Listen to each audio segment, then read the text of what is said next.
tell you about a fragrance that costs $150. Half the price of Tom Ford Tobacco Vanille, but it lasts longer, projects harder, and has one critical warning label the community agrees on. Only use one spray. Not two, not three. One. Because more than one spray of Mancera Red Tobacco, and you're not wearing a fragrance. You're committing a public offense. This is Red Tobacco, a fragrance that performs for 10 to 14 hours. That project's so hard it fills rooms. That costs half what Tom Ford charges. And somehow gets called atrocious and magnificent by the same people. Here's the question that's going to define this entire video. How good was Mancera Red Tobacco in its prime? And is nuclear performance a feature or a flaw? Because here's the uncomfortable truth. Red Tobacco proved that a $150 fragrance could outperform a $300 legend. But it also proved that more isn't always better. This is the story of the affordable niche beast, the French fragrance with a Middle Eastern soul, the tobacco bomb that challenged Tom Ford's crown and made one spray the most important rule in fragrance.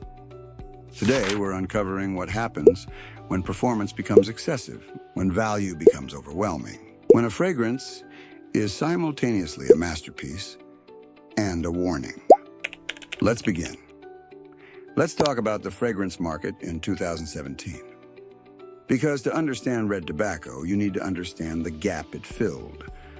On one side, budget Middle Eastern clones, $25 to $50, Armaf, Latifa, Rasasi, high performance, low price, but cloning Western fragrances. On the other side, Western niche luxury, Tom Ford, Creed, Parfum de Marly, $250 to $400, prestige, heritage, but expensive. Here's the question. What if there was something in between? What if you could get niche quality and performance at a price closer to designer than ultra-luxury? Enter Mancera. Mancera isn't a budget Middle Eastern house.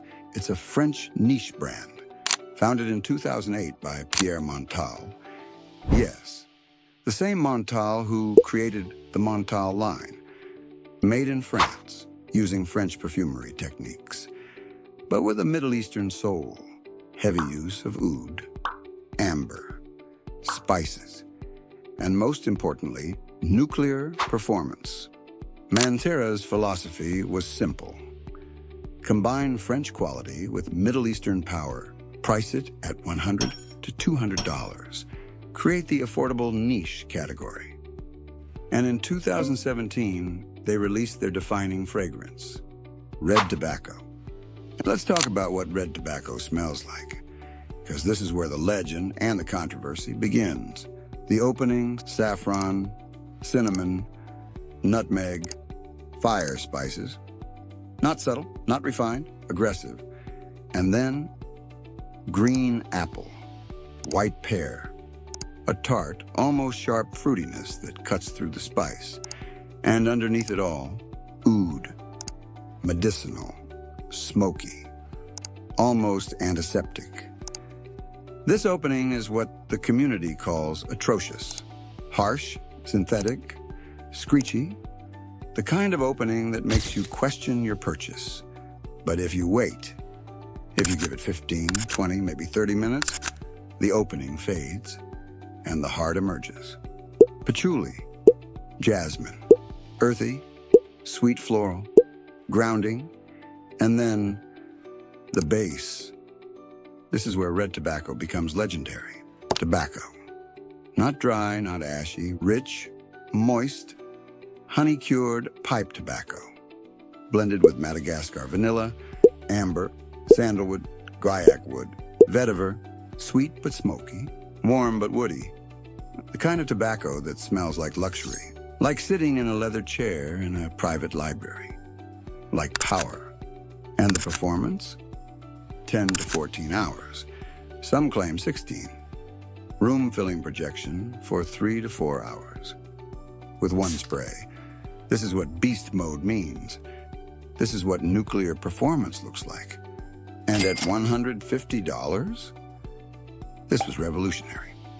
But red tobacco didn't exist in a vacuum. Because in 2017, there was already a king of tobacco fragrances. Tom Ford Tobacco Vanille. Launched 2007, 10 years of prestige. $250 to $350, the benchmark, the standard, the icon. Here's the question. How does red tobacco compare? Scent similarity, 60 to 70%. They're not clones. Tobacco Vanille, drier tobacco. More realistic, clove-heavy, vanilla-focused, smooth from the first spray, opulent, refined, elegant. Red tobacco, sweeter tobacco, oud-spiced, cinnamon and nutmeg-heavy, harsh opening, magnificent dry down, powerful, aggressive, dominant. Performance comparison, tobacco vanille, 8 to 10 hours, moderate strong projection. Red tobacco, 10 to 14 plus hours, nuclear projection. Price comparison, tobacco vanille, $250 to $350. Red tobacco, $100 to $150. The value proposition was undeniable. Red tobacco gave you 60 to 70% similar scent. Better performance at half the price. So why would anyone buy tobacco vanille? Prestige. Tom Ford is a fashion icon. Decades of heritage. Mancera is, who's that? And that's the uncomfortable truth. In the luxury market, brand matters as much as performance. Red tobacco could outperform tobacco vanille all day, but it couldn't out-prestige it. Still, for performance enthusiasts, for value seekers, for people who cared about the juice more than the name, red tobacco was perfect. But here's where red tobacco's greatest strength became its greatest weakness. The nuclear performance. Because in the fragrance community, a rule emerged. A warning that everyone who reviewed red tobacco repeated. Only use one spray. Not a suggestion, a mandate. Because 2 sprays? You're overwhelming. 3 sprays? You're a public nuisance. 4 sprays? You're getting complaints. This is the nuclear dilemma. Red tobacco performs so hard that it becomes dangerous. You can't wear it to the office. You can't wear it in close quarters, and you can't wear it casually. It's a fall/winter exclusive. Date nights, evening events, clubs, situations where power is appropriate. And even then, you have to be careful. Here's the question that divides the community. Is nuclear performance a feature or a flaw? The feature argument. You want to be noticed. 1 spray lasts all night, 1 bottle lasts forever. In cold weather, you need projection to cut through. Guaranteed compliments, guaranteed presence. The flaw argument is subtlety is sophistication. You can't wear it everywhere, that's not versatile. Easy to overspray and become offensive. Wearability matters as much as performance. Red tobacco chose presence, unapologetically. And that choice makes it polarizing. So, how good was Mancera Red Tobacco in its prime? Here's the truth. Red tobacco in its prime, 2018 to 2021, wasn't just good. It was definitive. It didn't just fill a gap in the market. It created the affordable niche category. Red tobacco did 5 things that changed the game. First, it proved Middle Eastern luxury could compete with Western niche. Mancera is French-made but Middle Eastern in soul, and it works. Second, it challenged the price-performance relationship. $150 shouldn't outperform $300, but it did. Third, it established the nuclear performance benchmark. Every high-performance fragrance after red tobacco is measured against it. Fourth, it bridged budget clones and ultra-luxury. not cheap, not ultra-expensive. The smart buy. Fifth, it forced the one-spray rule into community consciousness. Power has limits. Red Tobacco taught us where they are. But here's the lesson. Red Tobacco's prime wasn't about being perfect. It was about being uncompromising. It refused to be subtle. It refused to be versatile. It refused to prioritize wearability over power.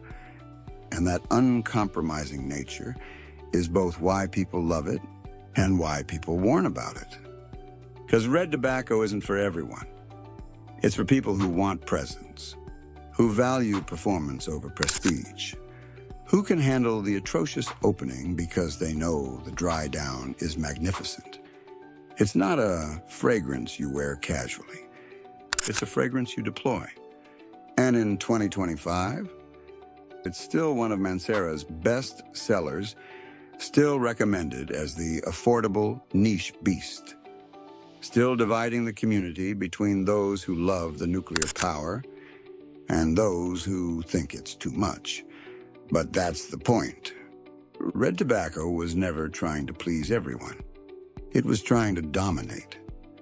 Here's what you take away from the rise and polarization of Mancera Red Tobacco. Lesson 1. Performance and prestige are different currencies. Red Tobacco wins on performance. Tom Ford wins on prestige. Both matter, but to different people. Lesson 2. More isn't always better. Nuclear performance sounds amazing until you realize you can't wear it to work. Power has diminishing returns. Lesson 3. The one spray rule exists for a reason. When a fragrance is this powerful, restraint becomes mandatory. Lesson 4. Affordable niche is a real category. You don't need to spend $300 for niche quality, but you sacrifice some prestige. Because here's the deeper truth. Red Tobacco represents a choice. Do you want the fragrance that performs better? Or the fragrance that looks better on your shelf? Do you want the beast that lasts all night? Or the elegant scent you can wear anywhere? There's no wrong answer. Only your answer. Red Tobacco chose power. And for those who value that power, it's perfect. If this video made you rethink the too much fragrance you've been warned about, hit that like button. If you want more deep dives into the fragrances that bridge budget and luxury, that choose power over prestige, subscribe to The Fragrance Affair right now and turn on notifications. We're covering the entire spectrum. And here's the debate I need settled. Is nuclear performance a feature or a flaw? Is Red Tobacco a masterpiece or too much? Feature or flaw? Drop your answer below. I'll see you in the next one. Until then, architect your presence with us by joining our community and subscribing to our channel, The Fragrance Affair.